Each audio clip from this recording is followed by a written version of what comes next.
마태복음 21장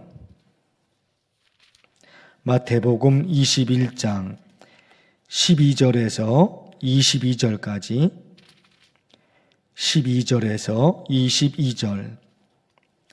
예수께서 성전에 들어가사 성전 안에서 매매하는 모든 사람들을 내쫓으시며 돈 바꾸는 사람들의 상과 비둘기 파는 사람들의 의자를 둘러 엎으시고 그들에게 이르시되 기록된 바 내 집은 기도하는 집이라 일컬음을 받으리라 하였거늘 너희는 강도의 소굴을 만드는도다 하시니라. 맹인과 저는 자들이 성전에서 예수께 나와오매 고쳐주시니 대제사장들과 서기관들이 예수께서 하시는 이상한 일과 또 성전에서 소리질러 호산나 다윗의 자손이여 하는 어린이들이 보고 노하여 예수께 말하되 그들이 하는 말을 듣느냐. 예수께서 이르시되 그렇다. 어린 아기와 젖먹이들의 입에서 나오는 찬미를 온전하게 하셨나이다 함을 너희가 읽어본 일이 없느냐 하시고 그들이 떠나 성 밖으로 베다니에 가서 거기서 유하시니라. 이른 아침에 성으로 들어오실 때에 시장하신지라.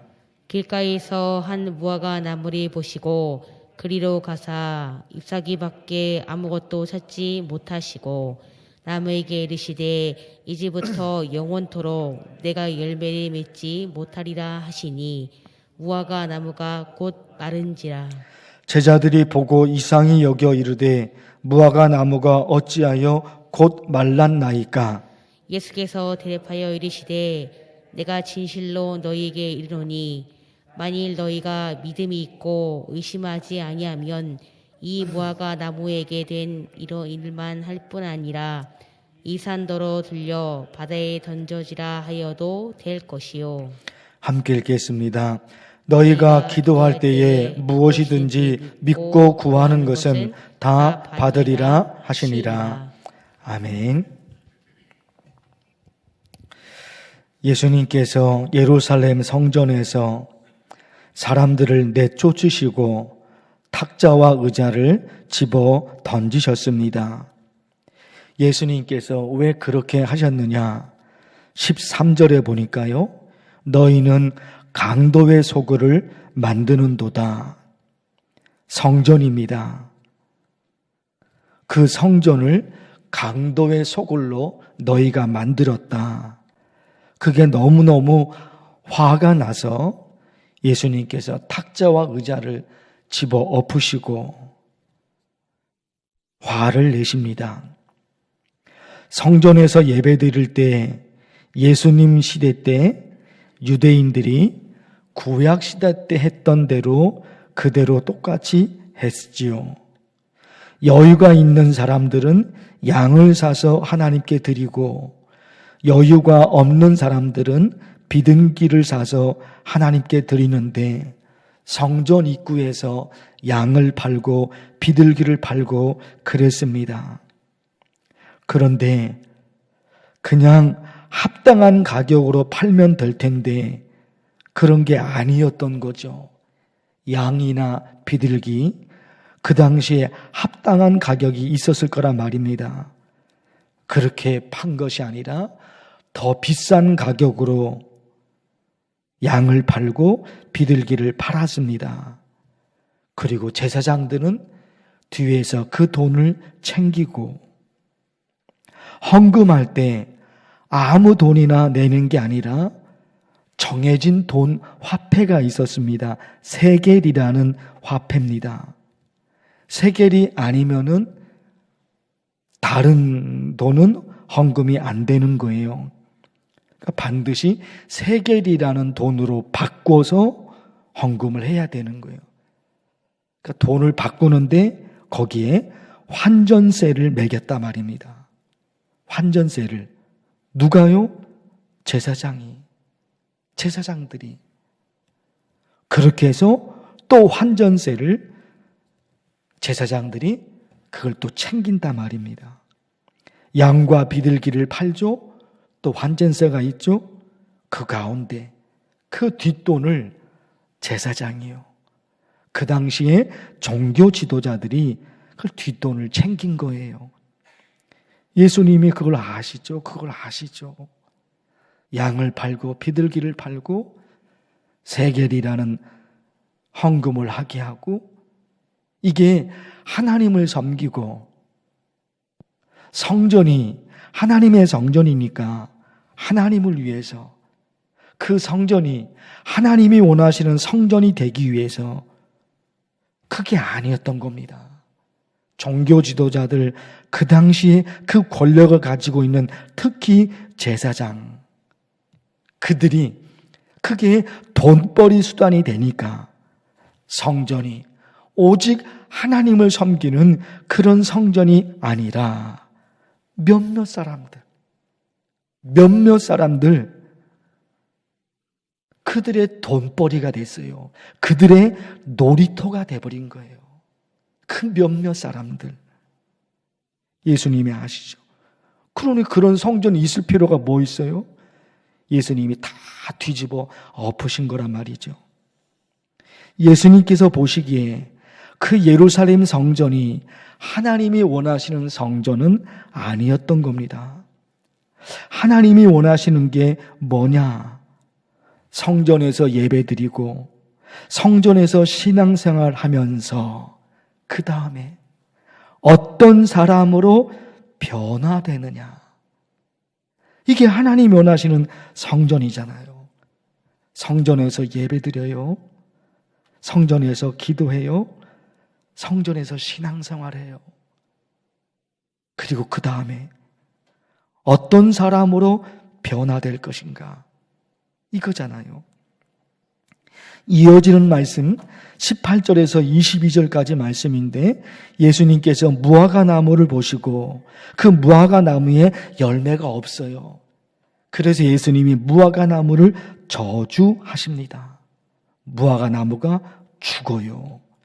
19절에 그 말씀이 있지요. 뭘 말하는 것일까? 예수님이 전하고자 하시는 예수님의 메시지가 있지요. 무화과 나무의 목적은 열매에 있습니다. 무화과 나무의 목적은 열매. 잎사귀가 없어도 괜찮아요. 꽃이 없어도 괜찮아요. 왜? 무화과 나무의 목적은 잎사귀가 아니에요. 꽃이 아니에요. 무화과 나무의 목적은 열매에 있습니다. 그러니까 꽃이 없어도 괜찮아요. 꽃을 안 피워도 괜찮아요. 잎사귀가 안 달려도 괜찮은 거예요. 그러나 열매가 없으면 그건 얘기가 달라지는 거예요. 무화과 나무에 열매가 없으면 그건 달라져요. 잎사귀 없어도 된다니까요. 꽃 없어도 돼요. 무화과 나무의 목적이 잎사귀가 아닌 거예요. 꽃이 아닌 거예요. 오직 목적은 열매에 있습니다. 열매. 목적이 열매에 있기 때문에 열매가 없으면 의미가 없는 거예요. 그러니까 예수님이 저주해버리잖아요. 나무에 대한 저주가 아니죠. 나무에 대한 저주가 아니라 대제사장들과 서기관들과 바리새인들, 그 당시 종교 지도자들을 향해서 하시는 말씀이에요. 그 당시 종교 지도자들이에요. 그들에게 뭐가 없느냐? 열매가 없는 거예요. 열매가. 제사장인데요, 서기관인데요, 바리새인인데요, 종교 지도자인데요, 누구보다도 앞장서서 하나님을 섬기는 사람들이잖아요. 그런데 그들에게 열매가 없어요. 하나님을 믿는데 삶으로 보여주는 게 없어요. 삶으로 보여주는 게 없어요. 내가 하나님을 믿어 바뀐 게 뭐가 있을까? 내가 하나님을 믿어 바뀐 게 뭐가 있을까? 전에는 교회 다니지 않았는데 이제는 교회 다녀요. 전에는 예배 드리지 않았는데 이제는 예배 드려요. 전에는 기도하지 않았는데 이제는 기도해요. 전에는 성경을 안 봤는데 이제는 성경을 읽어요. 내가 하나님을 믿어서 바뀌어진 거죠. 그런데 이것이 하나님을 믿어 바뀐 것의 전부라면, 전에는 교회 안 다녔는데 이제 다니고, 전에는 예배 드리지 않았는데 이제는 예배 드리고, 이것이 하나님을 믿어 바뀐 것의 전부라면 온전한 신앙이 아니죠. 온전한 신앙으로 이어지려면 삶이 바뀐 거란 말이죠. 이제 예수님을 믿어서 내가 예배를 드립니다. 이제 예수님을 믿어서 기도하고, 이제 예수님을 믿어 성경을 읽어요. 그 다음에 이제 예수님을 믿어서 내 삶이 바뀐 거죠. 내 삶이. 전에는 아무것도 아닌 일에 화를 냈는데 이제는 참을 수 있어요. 왜? 예수님을 믿어서 내가 바뀌었거든요. 전에 같았으면 금방 화를 내고 분노했을 텐데 이제는 참을 수 있는 거예요. 왜? 예수님을 믿어서 내가 바뀌었거든요. 전에는 말할 때마다 이 사람 때문이다, 저 사람 때문이다, 이렇게 많았어요. 이 사람 때문이다, 저 사람 때문이다. 불평, 불만이 아주 많았어요. 입에서 나오는 것이 불만이었던 거예요. 그런데 하나님을 믿고 나서 바뀌었어요. 내 입에서 나오는 말은 다 선한 말이에요. 내 입에서 나오는 말, 듣는 사람들이 용기를 갖고, 듣는 사람들이 기분 좋아하고, 바뀐 거예요, 바뀐 거. 요한복음 15장에서 그러시죠? 나는 참 포도나무요, 내 아버지는 농부라. 물은 내게 붙어 있어 열매를 맺지 아니하는 가지는 아버지께서 그것을 제거해 버리시고. 열매. 하나님이 제거하십니다. 또 얘기하십니다. 너희가 열매를 많이 맺으면 내 아버지께서 영광을 받으실 것이요, 너희는 내 제자가 되리라. 너희가 열매를 맺으면 그럼 이제 내 백성이야, 이렇게 말씀을 하시는 거예요. 여기 열매가 뭐냐 말이에요. 열매가 뭐냐 말이에요. 삶의 변화예요. 하나님을 믿는데 삶으로 보여지는 거예요. 삶으로 보여지는 거. 여러분, 오늘 우리 또 간절히 기도할 텐데, 지난 주일 예배 설교 때 마지막 부분에서 그런 말씀을 드렸어요. 늘 설교할 때마다 어떤 내용으로 기도해야 되는지 기도 내용을 아주 자세하게 설교할 때마다 알려드린단 말입니다. 예를 들면 환난 날에 나를 부르라, 내가 너를 건지리니. 하나님께서 이렇게 말씀하셨으니까 우리 이 말씀으로 기도하십시다. 환난 날에 나를 부르라, 내가 너를 건지리니. 하나님이 그렇게 말씀하셨어요. 그러니까 이 말씀을 가지고 환난 날에 내가 하나님을 부릅니다. 하나님 나를 건져 주옵소서. 하나님이 말씀하셨으니까 나를 건져 주세요. 이렇게 기도하라고 설교 때마다 하는 거예요. 하나님, 내게 이런 어려움이 있습니다, 해결해 주세요. 이런 기도를 계속 설교 마치고 나서는 기도 내용을 구체적으로 알려드리고 그랬단 말입니다. 그런데 지난 주일 설교 마지막 부분에서 제가 그런 말씀을 드렸어요. 어떤 때는 하나님께서 그러시는 것 같단 말입니다. 하나님이 그러셔요. 뭐라고요? 내가 너의 기도를 들어줘야 하는 이유가 뭐냐? 내가 너의 기도를 들어줘야 하는 그 이유가 뭐냐? 내가 너를 돕지 않으면 안 되는 이유를 나한테 말해봐라. 하나님이 그러시는 것 같잖아요. 하나님의 음성이 직접 그렇게 들리지는 않지만 하나님이 그러시는 것 같잖아요. 하나님 도와주세요. 하나님 도와주세요. 이 문제 해결해 주세요. 하나님 나를 도와주세요. 우리가 이런 기도를 하고 오늘 또 할 거란 말입니다. 그런데 깊은 침묵의 세계로 들어가다 보면은 그런 게 들려지는 것 같단 말입니다. 내가 너의 기도를 들어줘야 되는 이유가 뭐냐 이거예요. 너는 절박하고, 너는 절실하고, 너는 너무너무 안타깝겠지만 내가 너의 기도를 들어줘야 되니? 내가 너의 기도를 들어줘야 되는 이유가 뭐야? 내가 너를 돕지 않으면 안 되는 이유가 뭐야? 그것 좀 한번 내게 말해봐. 도와달라고 하나님 나를 도와달라고 매번 그렇게 기도할 것이 아니라 내가 너를 도와줘야 되는 이유, 그거 한번 좀 말해봐. 하나님이 그러실 수 있단 말입니다. 그때 우리 여러분 어떻게 할 수 있을까요? 아, 하나님, 내가 하나님을 믿어서 이렇게 변화됐어요.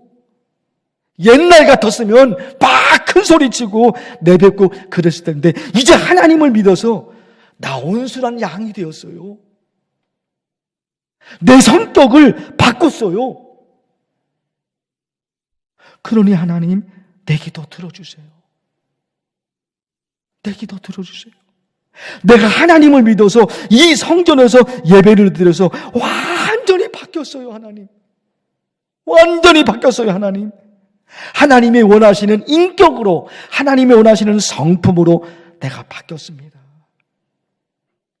예수님을 믿기 전에는, 하나님을 믿기 전에는 이 사람 저 사람들 다 지적하고 맨날 그러면서 살았는데 하나님이 이제는 아닙니다. 모든 게 내 잘못이구나. 모든 게 내 잘못이구나. 나만 잘하면 되겠구나. 하나님, 나 이렇게 사람이 바뀌었어요, 하나님. 하나님 믿고 나서 내가 이렇게 완전히 바뀌었어요. 그러니 하나님, 내 기도를 들어주세요. 내 기도를 들어주세요.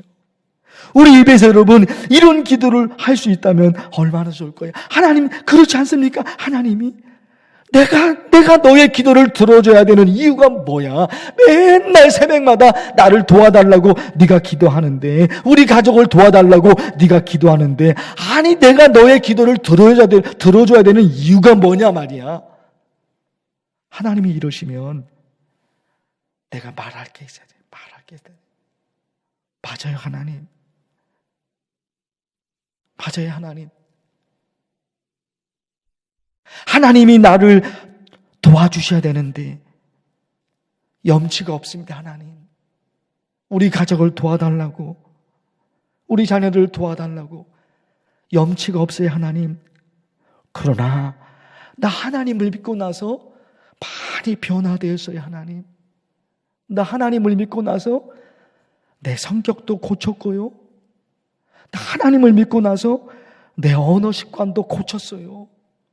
하나님, 언어 습관을 고치는 게 그게 쉬운 일이 아니잖아요. 그러나 하나님을 믿고 나서 내 언어도 바꿨다니까요, 하나님. 그러니 내 기도 들어주세요. 그러니 내 기도 들어주세요. 우리 이렇게 기도할 수 있으면 얼마나 좋을까요? 또 하나님이 보시기에 우리 이런 삶이 되고, 이런 신앙이 되고, 이런 예배가 되고, 이런 기도가 될 수 있도록 간절히 매달렸으면 좋겠어요. 주의 이름을 부르면서 간절히 기도합니다. 주여! 하나님 아버지, 오늘 말씀에서 예수님께서 얼마나 많이 화가 나셨으면 성전을 뒤집어 엎으셨습니다. 성전을 뒤집어 엎으셨습니다.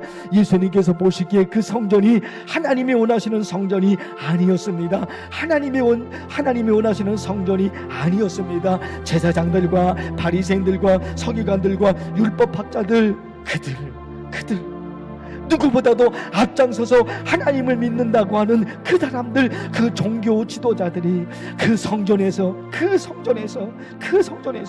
뒤에서 뒷돈을 챙겼던 것입니다. 그 성전이 돈벌이의 수단이 되었고 자기들의 놀이터가 되어버렸습니다. 그런 성전은 엎어질 수밖에 없었습니다. 그래서 예수님께서 예루살렘의 성전에 그 모든 것을 뒤집어 엎으십니다. 하나님이 원하시는 성전이 아니었던 것입니다. 하나님 아버지, 하나님이 원하시는 성전, 예수님이 원하시는 성전, 그것이 무엇이었던 것입니까? 하나님 말씀하십니다. 그 성전에서 예배를 드립니다. 그 성전에서 기도합니다. 그 성전에서 찬양합니다. 그 성전에서 신앙생활을 합니다. 그런 사람들은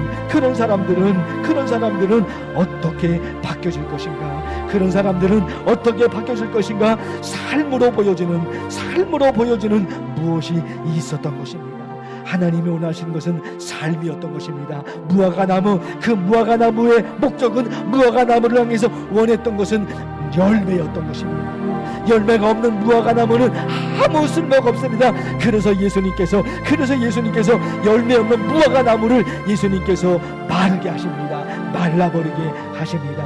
열매가 없으면 아무 의미가 없기 때문에 꽃이 없다 하더라도 잎사귀가 없더라도 아무런 거 없습니다. 그러나 열매가 없다면 무화과 나무의 존재가 의미가 없었던 것입니다. 하나님을 믿는 우리가 삶의 변화가 없다면, 삶으로 보여지는 열매가 없다면 아무 의미가 없습니다. 무화과 나무가 열매가 없었기에 그 무화과 나무가 말라버립니다. 예수님께서 그렇게 하셨습니다. 하나님 아버지, 하나님을 믿는데 삶으로 보여주는 것이 없다면 어찌 하나님의 백성이 되겠습니까? 삶으로 보여주는 것이 없다면 어찌 천국으로 들어갈 수가 있겠습니까? 하나님 아버지 간절히 기도하고 간절히 기도합니다. 하나님이 원하시는 삶이 있습니다. 하나님이 원하시는 삶이 있습니다. 그런 예배를 드리면, 그런 기도를 했으면, 그런 신앙생활을 했으면, 그렇게 했으면, 그런 예배를 드렸으면 하나님이 원하시는 삶의 변화가 있습니다. 주님, 간절히 기도합니다. 하나님이 원하시는 신앙, 하나님이 원하시는 신앙이 있습니다. 하나님이 원하시는 신앙이 있습니다. 그래서 예수님을 믿기 전과 예수님 믿은 이후의 삶이 완전히 바뀌어집니다. 말이 바뀝니다. 언어 습관이 바뀝니다. 행동이 바뀝니다. 삶이 바뀝니다. 하나님이 원하시는 사람으로 인격이 바뀝니다. 성품이 바뀝니다. 성격이 바뀌어집니다. 하나님이 원하시는 삶으로 그 삶의 변화가 보이지 않으면 그것은 하나님을 믿는 것이 아닙니다. 헛된 신앙이며 거짓 신앙입니다. 하나님, 간절히 기도드리오니 우리 만나교회 성도들이 이 성전에서 이런 신앙생활을 했으면 하나님이 원하시는 삶의 변화가, 하나님이 원하시는 삶의 열매가 나타나게 도와주시옵시고, 마침내 하나님이 인정하시는 하나님의 백성들, 하나님의 자녀가 될 수 있도록 주께서 도와주시옵소서. 하나님, 오늘 이 새벽에도 하나님 도와달라고 우리의 삶을, 우리의 가족을, 우리의 자녀들을, 우리 부모 형제들을 지켜달라고, 하나님 병을 고쳐달라고, 그리고 가정에 이루어지는 모든 일들이 간절히 매달려 기도합니다. 하나님, 내가 예수님을 믿어서 이렇게 바뀌었습니다. 내가 예수님을 믿어서 이렇게 착한 사람이 됐습니다. 언어 습관도 바뀌었습니다. 성격도 바뀌었습니다. 하나님이 원하시는 사람으로 모든 것을 바꿨습니다. 그러하오니 하나님 내 기도를 들어주옵소서. 하나님이 저의 기도를 들어줘야 되는, 하나님이 저의 기도를 들어줘야 되는 이유가 있습니다. 하나님을 믿고 나서 제가 바뀌었다니까요. 하나님을 믿고 나서 제 삶의 모든 것이 다 바뀌었다니까요.